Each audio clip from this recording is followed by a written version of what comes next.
반갑습니다. 소비자 행동과 심리 5주차 강의를 진행하겠습니다. 사실은 원래 오늘 강의는 대면 강의로 계획이 됐었죠. 그런데 지금 전 세계적으로 팬데믹 현상이 지금 코로나19가 심화되고 있기 때문에 약 2주 동안 또 사회적 거리두기가 필요하다 하는 정부 판단에 우리 교육계도 2주간 비대면 강의로 여러분과 함께 하는 걸로 그렇게 결정을 했습니다. 이렇게 비대면 강의로 여러분에게 하지만 또 나름대로 준비하는 데 있어서는 대면 강의보다 훨씬 많은 시간을 할애하고 또 나름대로 열심히 준비한다고 하고 있다는 사실을 또한 고백하지 않을 수 없습니다.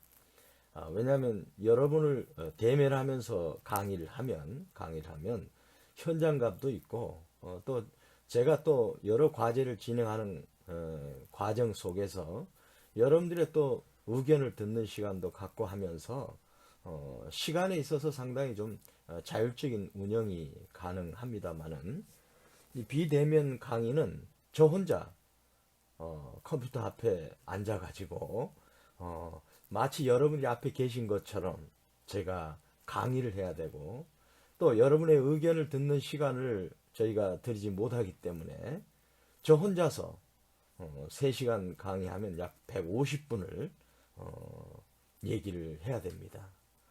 얼마나 사실을 힘들겠습니까? 그게 우리가 3분 스피치를 해도 3분 스피치 하기가 어렵다고 하는 판에 150분 스피치를 한다는 건 사실 굉장히 힘든 시간입니다. 그러나 또 여러분에게 어떤 교육 정보를 전달한다는 의미에 있어서 함께 또 공부한다는 의미에 있어서 굉장히 제 나름대로 소중한 시간으로 생각하고 있습니다. 왜냐하면 제가 진행하는 시간은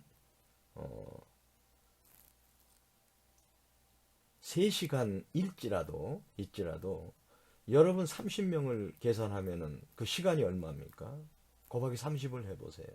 엄청난 많은 시간을 여러분의 시간을 제가 독점하고 있는 거죠. 그런 차원에서 상당한 의미를 가지고 그 시간의 중요성을 가지고 여러분들에게 하나라도 더 정보를 알려드리려고 노력을 하고 있다는 사실만큼은 여러분들이 이해를 해주시고 동영상 강의를 한번 쭉 전체 여러분들이 들으시는 게 중요합니다.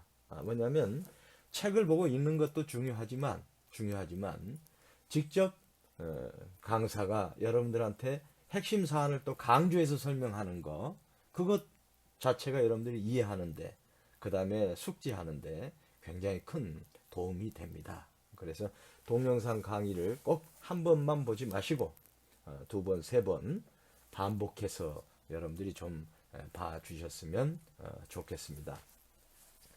또 한 가지 이제 어느 학생이 이제 질문을 해서 제가 공식적으로 답을 드리는데 이제 과제물을 사실은 중간고사 보기 전에 한 2번은 사실 내야 되는 것 같아요. 왜냐하면 과제물도 평가 점수에 들어가니까요. 근데 제가 대면 강의 때 과제물을 드린다고 했었는데 대면 강의가 이제 강의가 지연됨으로 인해서 제가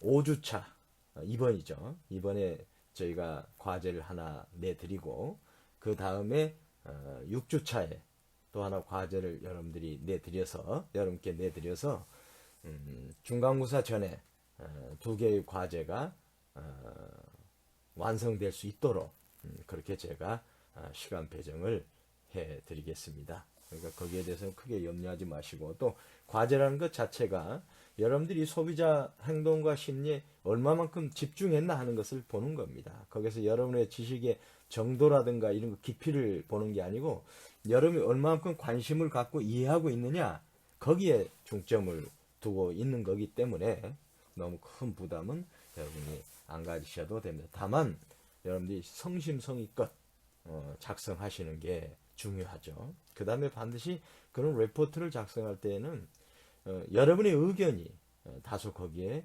반영되는 게 좋습니다. 단순한 지식의 나열 뿐만이 아니고 그 지식 속에 들어있는 함축된 의미가 뭐고 여러분이 어떻게 그걸 이해했는지에 대한 그런 평가 내지는 여러분의 의견이 거기에 반영되면 금상첨화죠. 더할 나위 없이 좋은 거죠.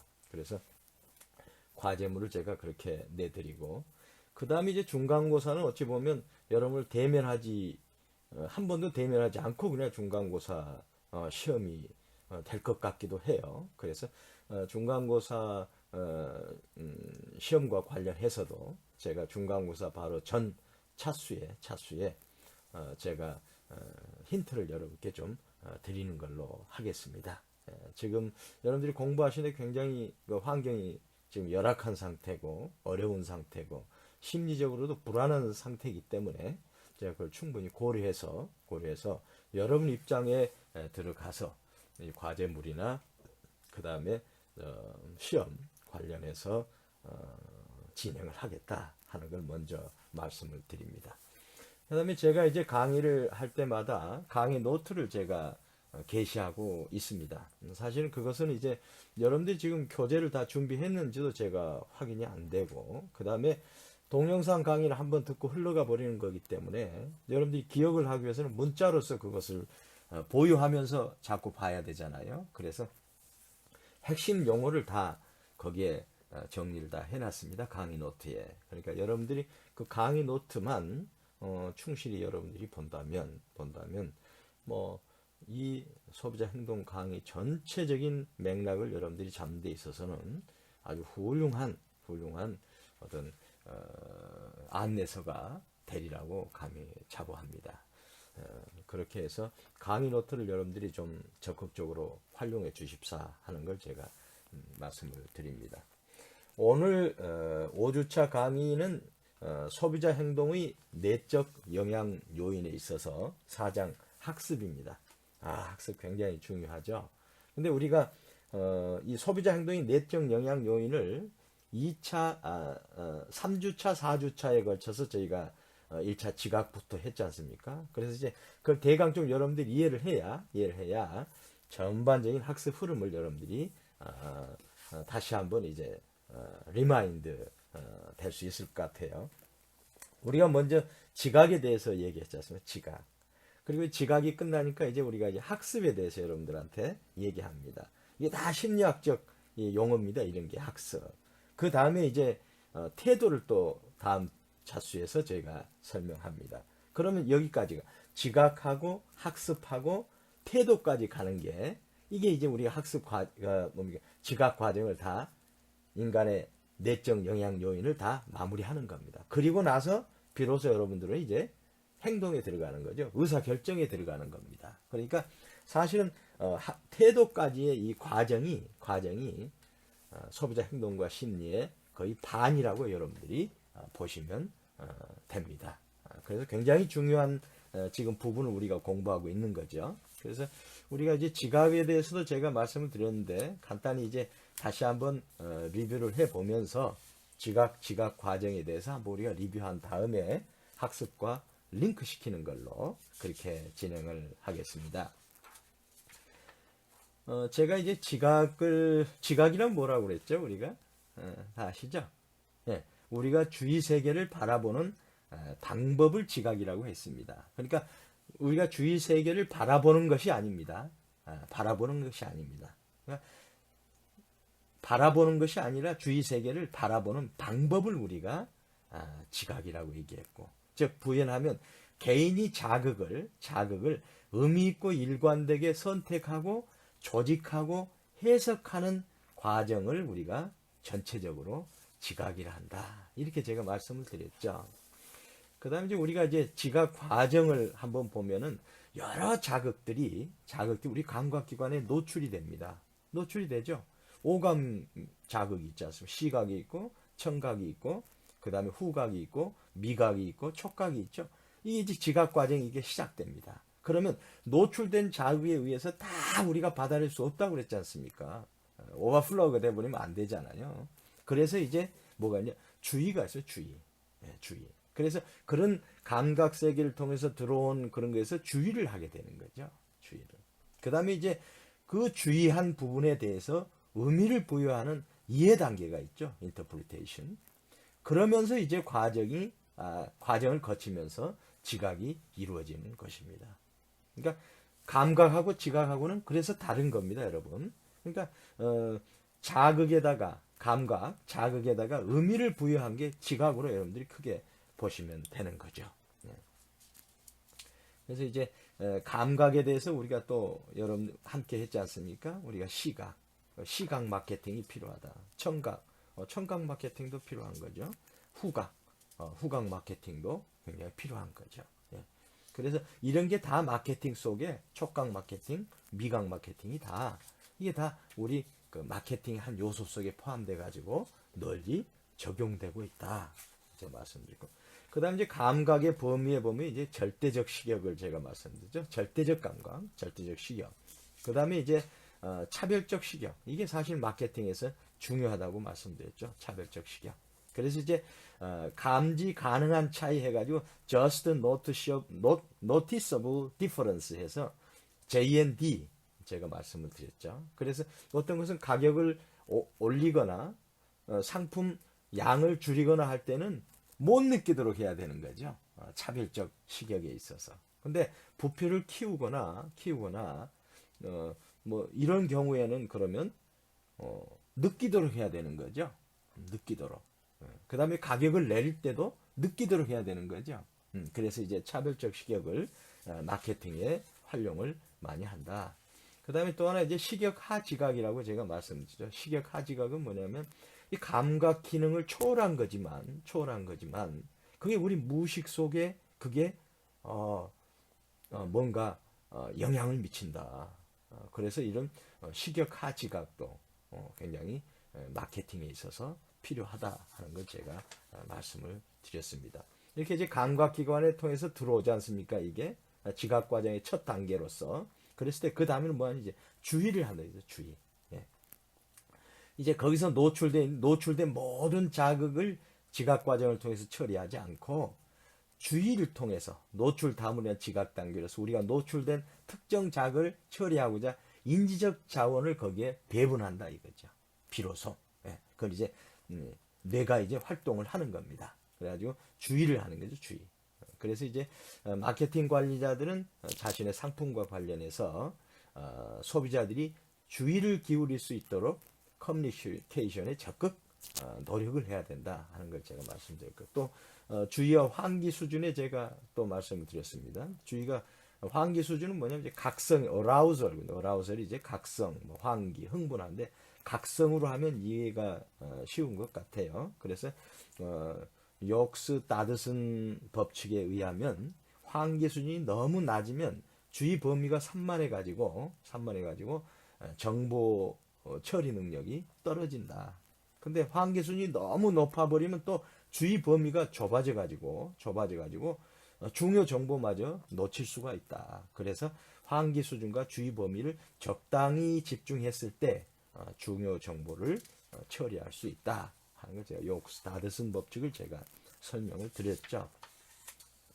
그 다음에 주위에 영향을 미치는 것은 이제 개인적 요인이 있을 수가 있고 다 마찬가지입니다. 개인적 요인이 있을 수가 있고 그 다음에 이제 개인적 요인 중에는 이제 강도, 노출 빈도, 복잡성, 뭐 개인의 연관성 이런 게 이제 있을 수가 있고요. 그 다음에 이제 자극 관련해서도 주위에 영향을 미치는 거죠. 그 뭐냐면 이제 크기가 어떤가, 그 다음에 새로운 것인가, 그 다음에 위치가 또 예를 들어 상품 진열의 경우에 눈높이에 진열했을 때 주의 획득이 용이한 거죠. 그런 거 위치. 그 다음에 강도.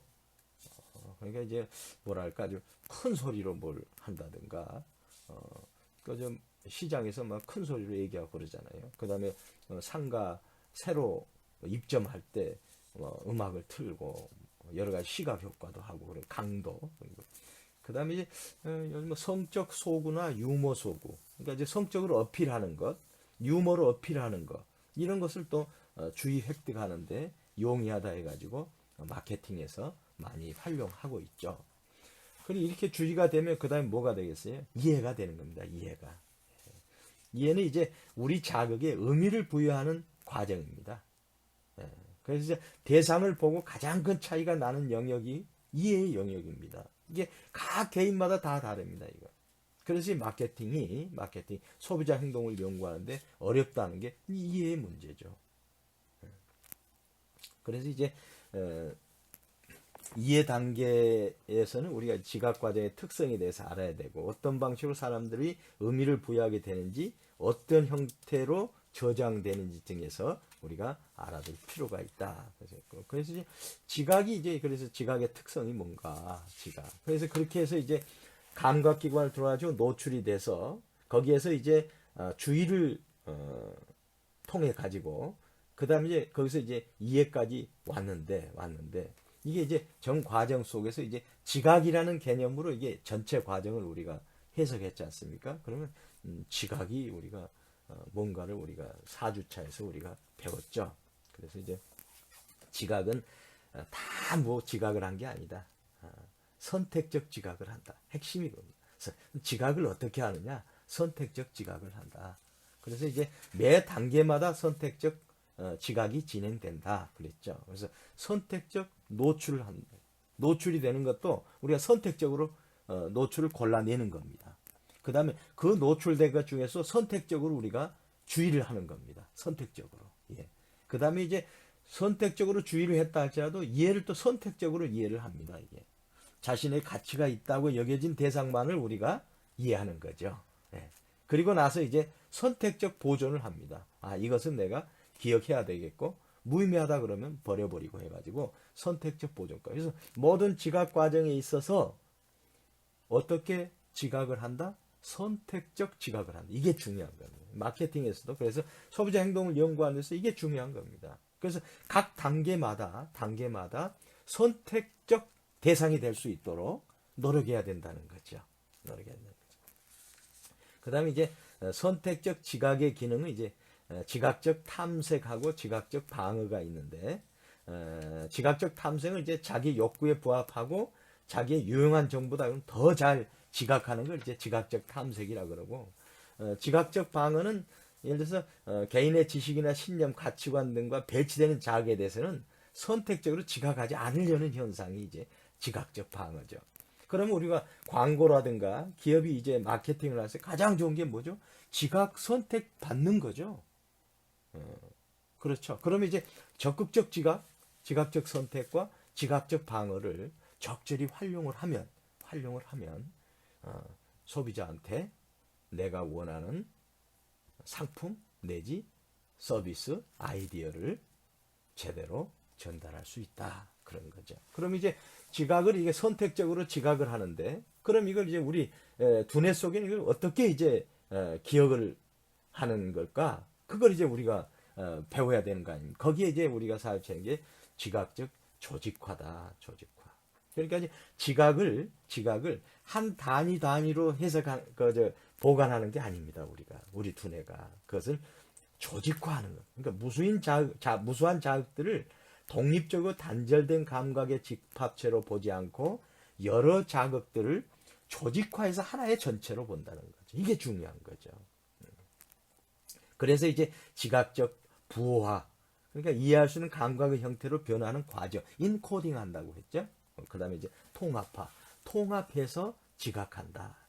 그 중요한 게 이제 게슈탈트 심리학을 이건 뭐 전체적인 형상이라는 의미인데, 게슈탈트라는 단어가. 그래서 이제 우리가 인간이 지각을 저장할 때는 통합화 원칙을 통해서 전체적인 어떤 형태로서 그것을 저장한다. 이게 이제 기본적으로 게슈탈트 심리학의 통합화 원칙이었죠. 그래서 이제 그 게슈탈트 심리학은 이제 개인이 부분적인 자료를 의미 있는 전체로 변화시키는 방법에 대한 원칙을 제시해주고 있죠. 그래서 조직화된 덩어리로서 이해한다.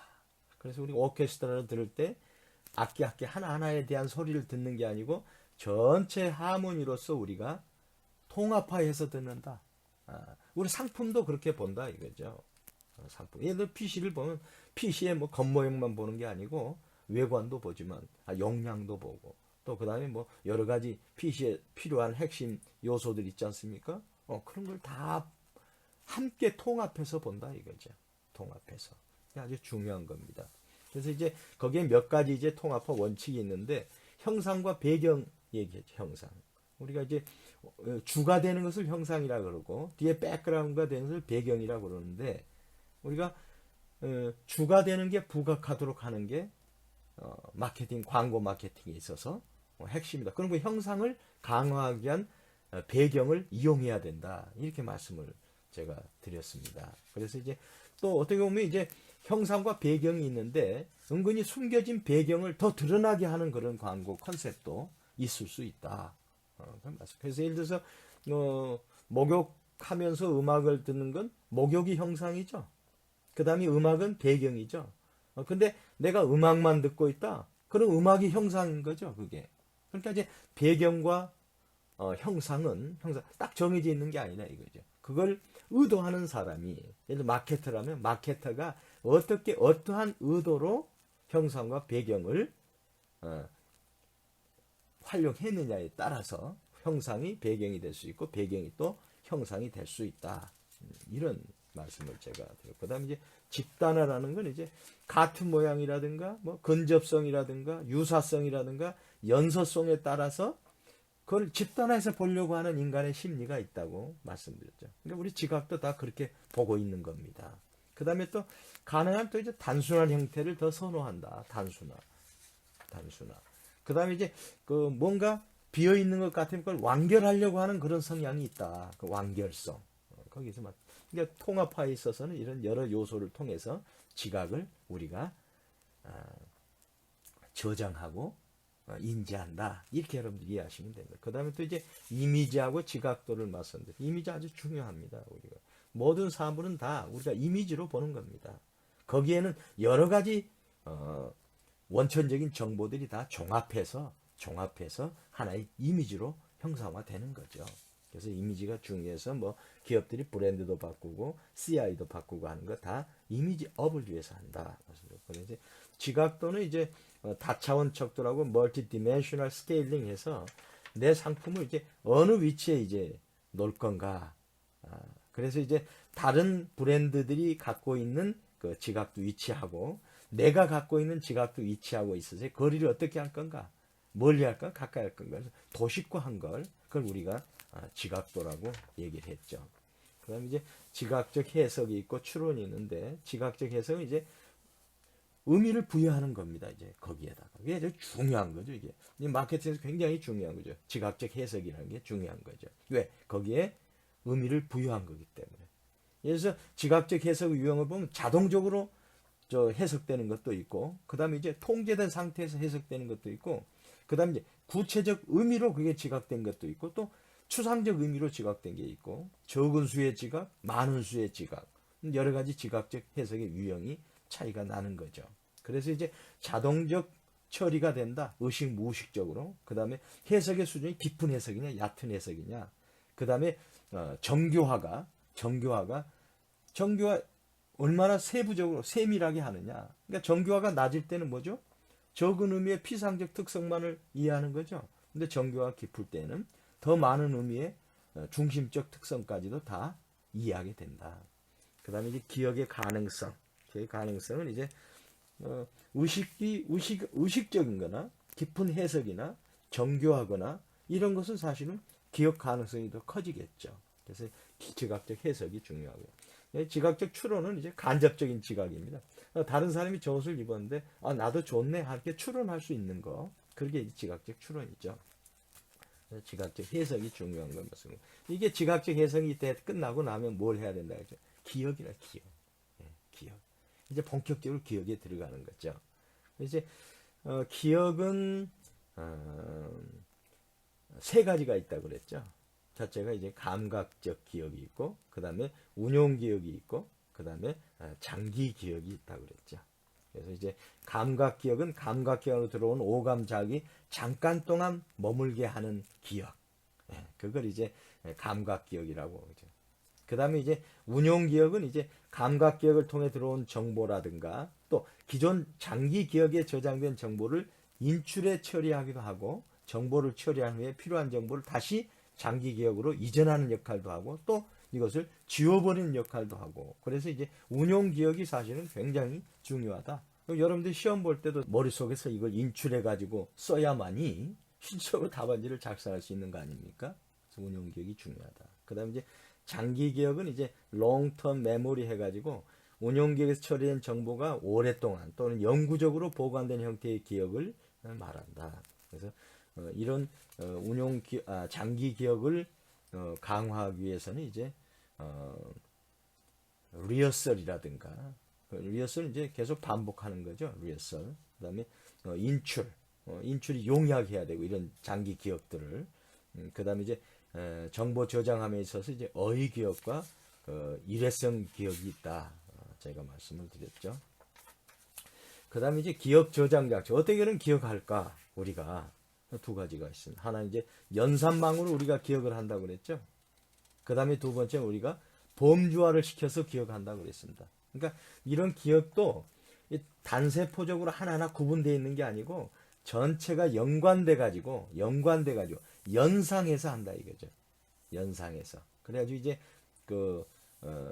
기억을 할 때 여러 연산망을 통해서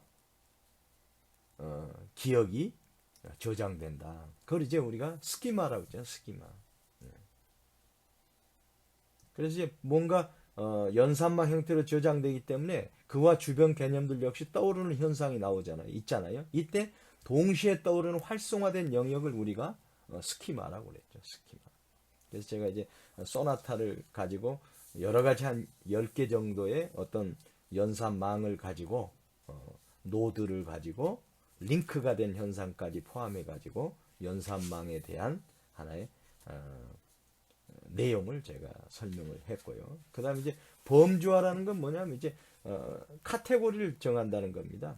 상위 개념, 뭐 중간 영역 개념, 그 다음에 하위 개념 해가지고 자동차다. 그럼 중간에 이제 중형차, 소형차, 대형차 뭐 이렇게 있고, 그 다음에 소형차 중에서는 무슨 조그만 소형차 뭐죠 이름이 그런 게 거기에 다 있다. 중간 영역 그 다음에 중형차에는 소나타가 있고 K5가 있고 그렇다. 이런 게 이제 이런 범주화를 해가지고 지식을 저장한다. 그럼 이런 것도 다 우리 마케팅에 필요한 거죠. 범주화. 그럼 어느 상위 개념에 넣을 거냐, 중위 개념에 넣을 거냐, 하위 개념에 넣을 거냐 해서 내 타겟팅을 정하는 거죠. 그 다음에 이제 기억을 했으면 그걸 인출을 해야 되겠죠. 아니면 또 버려야 되겠죠. 그게. 그래서 리허설이 이제 반복적으로 되뇌는 활동. 그래서 이제 그게 이제 리허설이 장기 기억으로의 이전 가능성도 높고 또 운용 기억으로 인출될 가능성도 높은 겁니다. 리허설이. 그래서 이게 반복이 아니고 반복. 그 다음에 이제 또 기억도 있지만 또 인출도 있지만 망각도 필요하다는 겁니다. 이 모든 걸 다 기억하고 있으면 우리 용량이 한계가 있고 사실은 또 불필요한 것을 또 어느 순간 잊어야 되지 않습니까? 그래서 하나님께서 가장 좋은 선물 중에 하나가 이 망각이다 하는 걸 제가 말씀을 드렸죠. 그래서 기억까지 우리가 했습니다. 이제는 이제 우리가 이제 기억을 했는데 이제 오후에 이제 본격적으로 이제 그러면 이제 학습으로 이제 들어가는 겁니다. 그러니까 여러분들이 이제 공부하는 것도 마찬가지 같아요. 저도 이걸 이제 소비자 행동과 심리를 하면서 내가 오감을 통해서 내가 다 들어오는구나. 그러면 오감 들게 눈으로도 귀로도 그 다음에 입으로도 그 다음에 촉각으로도 이런 게 다 들어오는구나. 그 오감을 가능하면 오감을 복합적으로 사용하는 게 내가 머릿속에 노출시키고 주의시키고 하는데 유리하겠구나 하는 걸 우리가 또 배우는 거 아닙니까? 그 다음에 거기에 있어서 이제 어떻게 내가 이제 중요하다고 생각하는 그걸 내가 노출시키고 유지하고 하기 위해서는 어떻게 해야 되느냐? 관심을 보여야 되는 것 같다. 그러니까 내가 관심 갖고 있는 게 훨씬 주의도 빠르고 그래서 지각적 선택에 있어서는 심리적으로 내가 관심을 갖고 있는 게 굉장히 큰 중요한 요소로 작용하고 있다. 그걸 저도 느끼는 것 같아요. 그래서 제가 맨 처음 제가 여러분한테 소비자 행동과 심리에 대해서 친구를 해라. 관심을 가져라. 그렇게 되면 여러분도 지각 과정에 있어서 선택적 지각에 소비자 행동과 심리가 적극적으로 여러분 뇌를 자극할 거다. 그러면 이제 이해까지 온 거 아닙니까? 그래서 이제 학습으로 진행되는 거죠. 그래서 우리가 이제 전체적으로 우리가 인간 심리, 뇌를 통해서 이제 기억까지 되고 학습되고 태도로서 결정되는 것 과정에 대해서 우리가 한번 공부를 해봤는데 이것 자체가 소비자 행동과 심리에도 필요하지만 우리 스스로도 뇌를 발전시키고 또 기억을 강화시키고 하는 데 있어서 이런 과정들을 잘 이해하는 게 필요하겠다 하는 생각을 제가 해봅니다. 그럼 이제 소비자 행동의 내적 영역인 학습에 대해서 본격적으로 한번 들어가 보도록 하겠습니다. 한자로 학습은 이제 배울 학자, 익힐 습자. 그래서 배우고 익힌다 하는 건데 사실은 그 옛 말씀에 사람은 죽을 때까지 배우다 죽는다 그랬지 않습니까? 그러니까 뭔가를 구체적으로 내 머릿속에 입력시켜서 그것을 내 스스로의 것으로 만든 다음에 그걸 이용해서 내가 세상을 살아가는 방법을 터득하는 것. 이것도 사실은 우리가 학습이라고 얘기할 수 있겠죠. 쉽게 우리가 학습을 보면 이게 사실 우리가 숨 쉬는 것 같이 자연스러운 인간 활동 중에 하나인데요. 이것을 심리학자들이 고래로부터 그렇게 연구를 많이 했어요. 근데 학습에 대한 정의를 정확히 다 갖지를 못했어요, 사실은. 다만 그 사람들의 유형을 보니까 저 사람은 학습을 잘하고 있고 못하고 있다. 그러다 보니까 이제 뭐 무슨 유전학도 나오게 되고요. 그냥 무슨 뭐 머리가 좋아서 그렇다는 것도 나오게 돼. 그런 심리적인 요소가 많이 있다. 뭐 얘기하는데 그런 걸 다 논리적으로 이론적으로 입증시키는 게 사실은 하나도 없어요. 지금까지. 그래서 대표적인 이제 학습 이론을 가지고 우리가 공부를 하는 거죠. 여전히 학습에 있어서는 우리가 모르는 사항이 더 많다. 우선 그렇게 알고 학습에 대해서 우리가 공부를 하는 게 큰 도움이 될 것 같아요. 이제 우리가 쉽게 이제 학습을 우리가 설명하면은 자극을 줬을 때, 자극을 받았을 때, 그래서 반응을 하지 않습니까? 반응. 그게 이제 학습의 아주 기본 단계라고 우리가 보면 될 것 같아요. 어떤 자극물에 대해서 내가 반응하는 것. 자꾸 반응이 반복되면 이제 강화가 되는 거죠, 이게. 그럼 이런 게 다 학습 과정을 통해서 내 가치관이나 신념이나 이런 게 다 태도 등의 형성이 되는 거죠. 그래서 어떤 사람들은 그러니까 10년 전에 광고를 봤는데 그걸 그대로 기억하는 분이 또 계세요, 또. 어떤 사람들은 바로 엊그제 또 본 광고 내용임에도 불구하고 또 거기에 대해서 기억을 하지 못하는 사람도 있거든요. 그래서 이제 학습 능력은 개인에 따라 큰 차이를 보이는 것은 사실인 것 같아요, 사실은. 그다음에 그 소비자들이 구매하고 어떤 소비 행위에 영향을 미치는 어떤 가치나 신념, 태도 이것도 사실은 학습의 결과로 볼 수 있겠죠. 우리가 뭔가 자극을 통해서 반응한 그 결과물이 우리 머릿속에 내재되어 있기 때문에 그 학습의 결과로서 내가 어떤 물건을 사야 되겠다. 그다음에 어떤 형태의 소비를 해야 되겠다 하는 것을 결정하는 거 아닙니까? 그래서 그런 게 다 학습의 결과로 우리가 볼 수 있다. 그래서 이제 소비자들의 태도와 행동의 대부분은 과거 학습의 토대를 두고 있기 때문에 마케팅 관리자가 소비자 학습에 대해서 정확히 이해한다면 소비자들의 행동을 보다 정확히 예측하고 행동에 적합한 전략을 수립할 수 있을 것이다 하는 겁니다. 그래서 이 장에서는 이제 학습의 행동주의적 접근법을 중심으로 해서 행동주의적 접근법이 뭐냐면 이제 자극과 반응입니다. 기본 쉽게 말씀드리면 그래서 자극과 반응을 통한 행동주의적 접근법을 중심으로 해서 고전적 조건화와 조작적 조건화 그게 뭔지 그리고 대리적 학습이 뭔지에 대해서 한번 여러분과 함께 공부해 보는 걸로 그렇게 하겠습니다. 1절 학습에 의해서 학습의 정의. 학습의 정의가 뭘까요? 좀 전에 말씀드렸지만 이게 학습의 정의에 대해서는 심리학자들 간에 일치점을 보지 못했습니다. 지금. 그래서 일반적으로 받아들여질 수 있는 학습의 정의를 제안하기는 어렵다. 그러나 일반적으로 학습을 어떻게 정의하냐면 경험에 의해서 일어나는 비교적 영속적인 행동의 변화로 정의할 수 있다. 학습을 하면 뭔가 행동이 변화되는 거 아닙니까, 사실은? 학습을 하면. 그래서 영속적이고, 그 다음에 뭐랄까요? 경험에 의해서 일어나는, 경험을 통해 수반되는 영속적인 행동의 변화로 우리가 학습이라고 한다. 그러니까 공부만 하는 게 학습이 아니죠. 우리 인간 활동이 그냥 태어나면서 숨을 쉬는 것 같은 인간 활동 자체, 그 전체 과정 다 우리는 학습을 통해서 이제 우리가 인간이 살아가는 거죠, 어떻게 보면. 그래서 학습은 또한 과정적 측면에 초점을 두고 정의될 수 있다. 과정. 목표가 아니죠, 과정.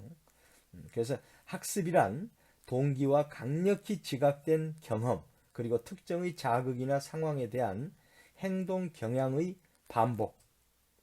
그래서 학습이란 이제 동기, 그 다음에 자극, 그 다음에 여기에 대한 행동 경향의 반복, 이 세 요소가 결합된 결과다.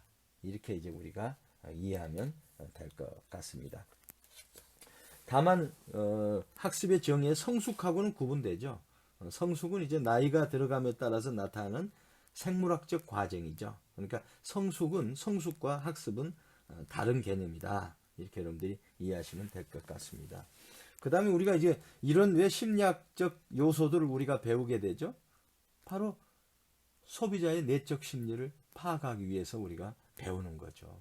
그럼 이 학습 과정을 우리가 배움으로 인해 가지고 어떠한 소비자가 소구되는 마케팅 도구를 활용해 가지고 했을 때 그 소비자한테 어필될 수 있는가 하는 걸 찾기 위해서 지금 우리가 학습 과정을 배우는 겁니다. 그러니까 우리가 심리학에서 이 학습과 관련된 좋은 내용들을 우리가 함께 상호 협력 차원에서 끌어와서 소비자 행동에 그것을 반영하고 있다. 이렇게 보시면 됩니다. 그래서 소비자 행동에 있어서 학습이란 상품 및 상품과 관련한 정보에 대한 지식, 태도, 행동의 변화를 의미하는데 그것은 바로 무엇에 의해서 야기된다? 경험에 의해서 야기된다. 직접적 경험은 간접적 경험이든 어떠한 형태든 간에 경험에 의해서 야기된다. 만약 그 경험이 강력하고 충분히 반복되었으며 소비자가 동기유발되었다면 그 경험은 곧 학습을 가져오게 된다. 그러므로 소비자의 모든 행동은 학습, 재학습, 그 다음에 학습 유지의 결과라 할 수 있다.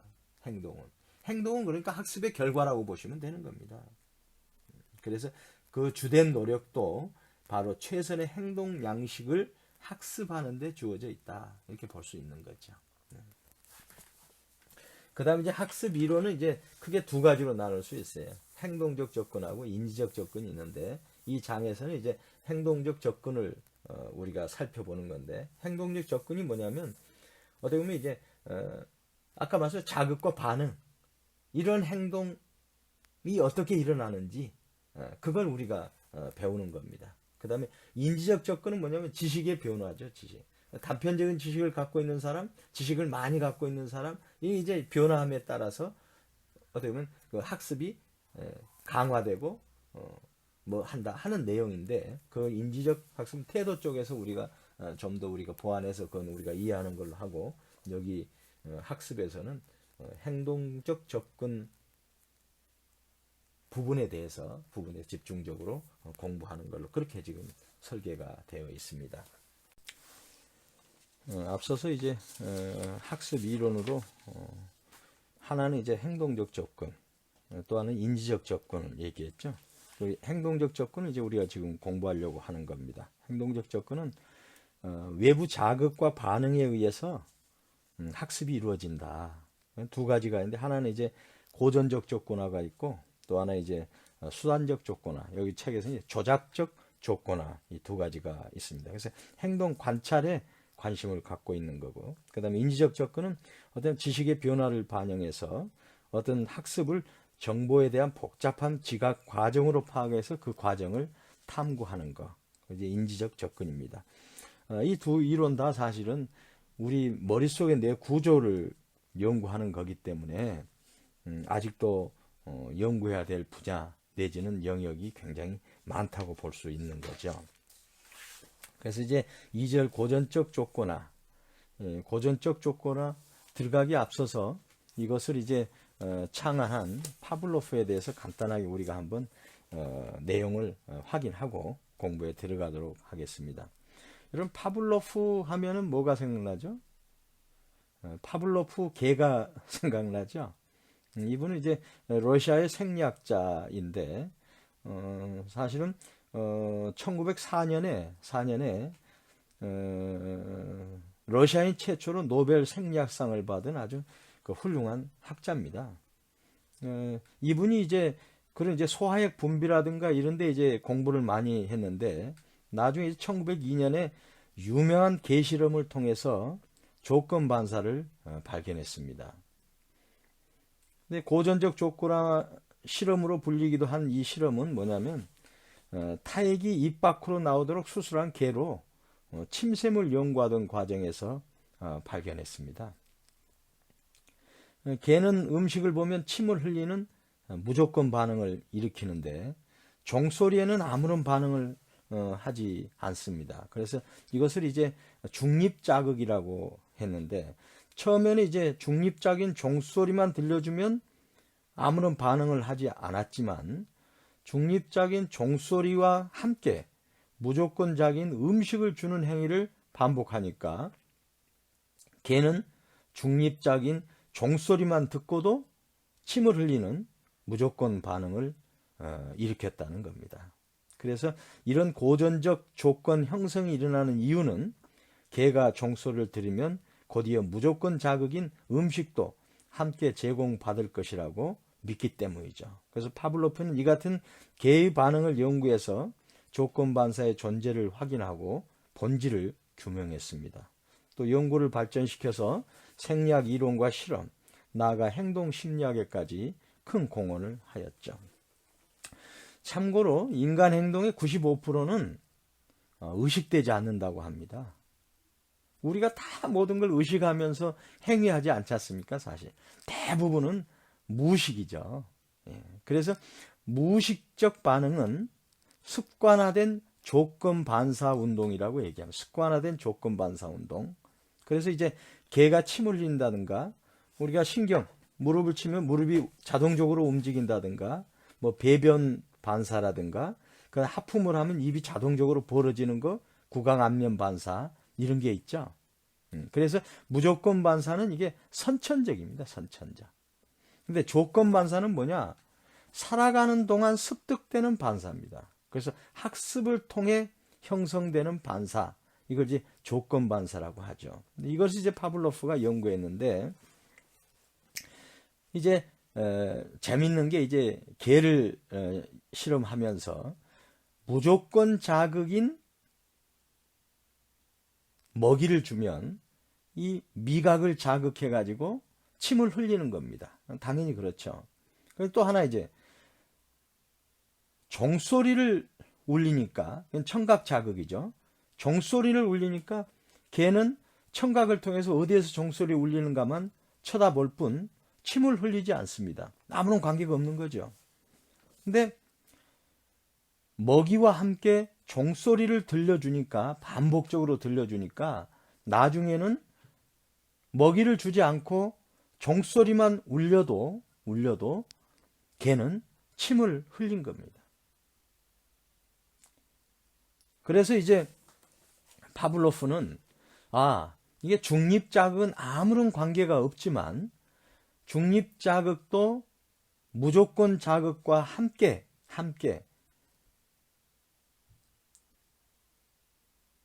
제공되었을 경우에는 그 중립자극이 조건 자극이 돼서 조건 반응을 한다. 지금 무조건적 반응처럼 똑같이 조건 반응을 해서 침을 흘린다. 이게 이제 파블로프 연구의 근간입니다. 근데 우리가 흔히 경험으로도 알 수 있는 것 같아요. 여러분 오렌지 레몬 먹어본 적 있습니까? 근데 여러분이 먹어본 경험이 있다면 보기만 해도 침이 생성되는 경우가 있습니다. 꼭 먹어봤을 때 침이 나오는 게 아니고 보기만 해도 침이 생성되는 경우가 있거든요. 그러니까 이건 신맛을 보는 것, 그 다음에 보는 것하고, 그러니까 저 오렌지를 보는 것하고 침이 고이는 것은 아무 관계가 없잖아요. 실질적으로 관계가. 그런데 이걸 경험을 통해서 시라고 하는 걸 느꼈을 경우에는 보는 것만으로도 침이 고인다는 거죠. 이게 조건 반사. 그래서 이런 경우는 굉장히 많죠, 우리한테는. 예를 들어서 마케팅에서 이런 경우가 많이 있습니다. 예를 들어 오랜 시간 동안 누적된 연상에 의해서 특정한 브랜드 명이라든가 향기, 음악 등의 마케팅 자극에 반응하잖아요. 예를 들면 맥도날드의 황금아치를 보고 배고픔을 느꼈다. 그건 이제 황금아치가 맥도날드에서 판매하는 음식을 연상시키기 때문이죠. 이런 식으로 이런 그 자극과 반응에 있어서의 조건 반사는 우리 실생활에서도 흔히 경험할 수 있는 내용이다. 이렇게 우리가 이해할 수가 있습니다. 그래서 이제 고전화란 자극과 반응의 연상을 통해서 하나의 행위 패턴으로 발전시키는 것을 가리킨다. 고전적 조건화는 주어진 자극에 대해 수동적 조건 반사가 형성되는 과정을 의미한다. 그래서 반응적 조건화 혹은 파블로프 조건화 등으로 불리는 고전적 조건화는 러시아의 생리학자이자 심리학자인 파블로프에 의해서 체계적으로 연구되었다. 고전적 조건화는 본질적으로 한 자극과 이미 특정 반응을 유도해낸 다른 자극을 짝지우는 과정입니다. 이게. 그러니까 짝지우는 작업을 반복함으로써 새로운 자극이 기존 자극과 동일한 유사한 반응을 유도할 것이라는 가능에 기초하고 있는 겁니다. 그래서 이제 파블로프는 개의 소화기계 생리에 관한 연구 과정에서 음식물을 주지 않았는데도 개가 침을 흘리는 현상을 발견하고 왜 음식물이 없는데도 어떻게 타액이 분비되는가를 알아보기 위해서 실험을 실시했던 거죠. 그러니까 실험 결과 개가 음식물을 먹지 않아도 타액을 분비하는 것을 반사로 추정했다. 그러한 반사는 학습에 의해서 이루어진다고 주장한 것입니다. 그래서 파블로프는 개에게 음식을 주기 전에 종소리를 들려주었고 종소리와 음식을 짝지어주는 많은 반복을 통해 개는 종소리만 듣고도 타액을 분비한다는 것을 발견했다. 그래서 이제 반복 학습을 통해서 무관한 아무 자극에 관계가 없는 종소리를 듣고도 타액을 분비하더라 이거죠. 그래서 파블로프는 이것을 조건 반사, 컨디션드 리플렉스라고 해서 이것이 바로 오늘날 고전적 조건화, 행동주의 학습의 기초가 되고 있는 것입니다. 그래서 여기서 이제 고전적 조건화 형성 과정에서 용어를 우리가 충분히 잘 이해를 해야 됩니다. 여러분 잘 들으셔야 돼요. 중립 자극이 있고 무조건 자극이 있어요. 자극에는 중립 자극이 있고 뭐가 있어요? 무조건 자극이 있다. 그럼 중립 자극은 뭐냐? 감각 반응을 이기는 어떤 자극을 다 중립 자극이라 보고 듣고 느끼고 하는 거 있지 않습니까? 이걸 다 우리는 중립 자극이라 그래요. 근데 무조건 자극은 뭐냐? 자동적으로 반응을 유발하는 자극을 무조건 자극이라고 합니다. 무조건 자극이라고. 그래서 이제 그 다음에 무조건 반응이 있고 또 조건 반응이 있어요. 그럼 무조건 반응은 뭐냐? 무조건 자극에 의해서 자동적으로 동시적으로 반사적 행동 나온 것을 무조건 반응이라 그래요. 그럼 그럼 조건 반응은 뭐냐? 조건 반응은 무조건 자극이 아닌 중립 자극이 무조건 자극과 결합이 되고 나타낸 그런 결과가 이 예를 들어 중립 자극이 조건 자극화되는 거예요. 조건 자극. 그러니까 무조건 자극이라고 하는 데 대해서 함께 중립 자극이 믹사가 되면서 그 중립 자극이 조건 자극으로 돼서 조건 자극만 봐도 기분 좋은 느낌을 드는 거, 이게 이제 조건 반응이 되는 거죠. 파블로프의 개를 얘기하면 파블로프의 먹이는 뭐다? 무조건 자극이죠. 파블로프의 종소리는 뭐다? 그것은 이제 중립적 자극이죠. 그러면 파블로프의 먹이에 있어서 침 흘리는 건 뭐다? 무조건 반응이죠. 근데 무조건 반응인데 종소리를 했을 때는 무조건 반응이 납니까? 안 나죠. 안 나죠. 근데 여기에서 중립 자극과 무조건 자극이 함께, 다시 음식물과 종소리가 함께 계속 반복된 학습을 통하면 여기서 마찬가지로 무조건 반응이 나죠. 그것은 음식에 의해서 나는 거죠. 근데 음식을 빼고 계속 반복한 어느 순간에 가니까 종소리만 울려도 개가 침을 흘리더라. 그래서 종소리만 울려도 개가 침을 흘릴 때 그 중립 자극이 뭐가 되면 이제 조건 자극이 된 겁니다. 조건 자극. 그러면 조건 자극만 줬을 때 침을 흘리는 거죠. 이게 이제 무조건 반응하고 거의 같은 결과가 나오잖아요. 그래서 이것을 조건 반응이라고 합니다. 그러니까 우리가 얘기해야 할 게 무조건 자극, 그 다음에 중립 자극, 그 다음에 무조건 반응, 그 다음에 이제 조건 반응, 그 다음에 중립 자극이 조건 자극화 되는 걸 이제 중립 자극에서 조건 자극화 됐다. 우리가 이렇게 얘기를 하고 있는 거죠. 그래서 이제 근데 조건화에는 이제 고전적 조건화 형성의 3단계인데 그 밑에 이제 한번 이제 그림 4-2를 한번 볼게요. 고전적 조건화의 소비자 행동 적용. 예. 즐거운 음악과 인기 모델은 이게 무조건 자극으로 기분 좋은 반응을 우리가 심리적으로 무조건 나오잖아요. 음악을 들으면 기분이 좋지 않습니까? 무조건 자극의 무조건 반응입니다. 그러면 무조건 자극인 즐거운 음악하고 인기 모델하고 브랜드인 중립자극은 뭐 아무런 반응이 없는 거죠. 근데 두 개를 했는데 계속 반복하니까 기분 좋은 무조건 반응이 나타난다는 거예요. 근데 여기에서 즐거운 음악이나 모델을 빼더라도 어느 정도 학습이 된 상태에서 브랜드만 보여줘도 기분 좋은 반응이 난다는 겁니다. 그래서 이제 브랜드를 중립자극에서 조건 자극화 돼가지고 기분 좋은 반응을 나타낸다. 이게 바로 행동주의적 학습의 결과다. 이렇게 보는 거죠. 굉장히 이제 이게 지금 뭐 설명은 아주 심플한데요. 근데 사실은 이제 복잡한 과정들이 다 엮어져 있는 거죠. 중요한 건 자극과 반응이다. 자극과 반응이다. 근데 이 우리 인간의 행동에 말이죠. 95%는 의식되지 않는다고 합니다.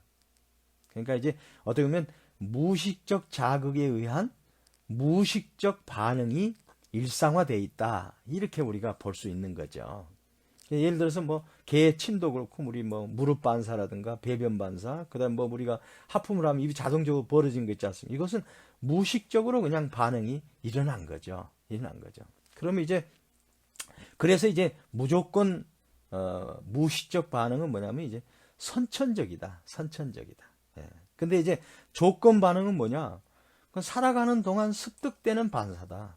그래서 학습을 통해 형성되어지는 반사를 조건 반사를 한다. 이렇게 이제 파블로프는 정의했어요. 그래서 다시 한번 이제 설명드리면 이제 이 먹이하고 종소리에 있어서 먹이는 무조건 자극으로서 무조건적인 반응인 침 흘리는 결과를 나타내고 종소리는 사실 무관한 중립 자극이기 때문에 침을 흘릴 이유가 하나도 없는데 음식과 종소리를 같이 울리니까 침을 흘리더라. 근데 이것도 음식에 의해서 흘린 침으로 우리가 이해할 수가 있는데 한참 반복을 하면서 음식은 빼고 종소리만 울려줘도 개가 침을 흘리더라. 이게 이제 조건 반사라는 거죠. 그래서 이것도 학습에 의해서 이렇게 이루어진다는 거죠. 이루어진다는 거죠. 근데 우리가 이런 경우는 많이 볼 수 있는 것 같아요. 경우는 예를 들어서 뭐 오렌지나 레몬을 우리가 먹어본 경우에 있어서 사실은 먹어봐야 신맛을 느끼잖아요. 신맛을. 근데 과거에 먹어본 경험이 있다면 그것도 어떻게 보면 자극제가 돼가지고 레몬만 오렌지만 봐도 자동적으로 신맛을 느껴서 침이 만들어진다. 우리 이제 김치국만 생각해도 그러잖아요. 김치만 생각해도 그냥 자동적으로 막 입에 침샘이 돋지 않습니까? 그럼 보는 것만으로도 실제 맛보지 않아도 맛본 것과 같은 동일한 반사가 나타난다 이거죠. 예. 그래서 참 이제 그런 경우가 흔히 우리 저 일상생활에서도 많이 나타난 것 같아요. 그래서 이제 이런 우리 그 학습에서 행동주의적 학습 모든 것이 반응과 자극과 반응에 의해서 이루어진다. 이렇게 보는 거. 심플하면서도 굉장히 이제 그 의미 있는 그런 연구 과정이라고 생각을 합니다. 그래서 이제 조건화